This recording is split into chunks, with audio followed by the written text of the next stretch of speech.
আসসালামু আলাইকুম প্রিয় এবং সম্মানিত শ্রোতামণ্ডলী। আলহামদুলিল্লাহ, হবিগঞ্জ জেলার ময়নাছড়ি উপজেলার ৫ নম্বর রোডের রাস্তার মেরামতের কাজ শুরু হয়েছে। রাস্তাটি অত্যন্ত খারাপ ছিল। রাস্তাটি হবে কিনা এই সরকার আমল হবে কিনা সন্দেহ ছিল। যাক, রাস্তাটির কাজ শুরু হয়েছে, আমি খুশি হয়েছি এবং সম্ভবত জনগণও খুব খুশি হচ্ছে।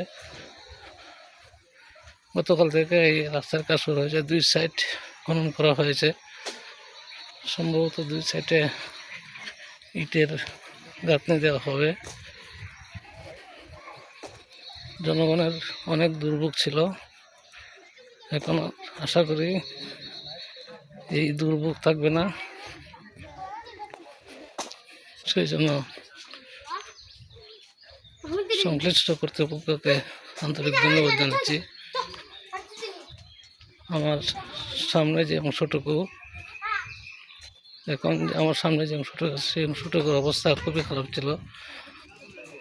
গাড়ি নিচে উপরে যেতে খুবই সমস্যা হতো। নিচে গাড়ি করে নিচে নেমে যাইতো। গাড়ি উপরে যেতে খুবই রিক্সের ব্যাপার ছিল, উপরে গাড়ি যেতে এবং নিচে নেমে গাড়ি যেত। যাই হোক, রাস্তাটির কাজ হচ্ছে। আমি রাস্তাটি আপনাদেরকে দেখাচ্ছি।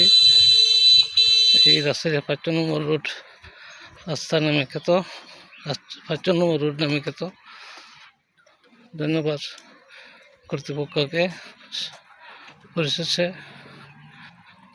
সরকারকে এবং সংশ্লিষ্ট কর্তৃপক্ষকে ধন্যবাদ জানিয়ে আমি আমার সংক্ষিপ্ত ভিডিও এখানে শেষ করছি। আসসালামু আলাইকুম রহমতুল্লাহি ওয়া বারাকাতুহু।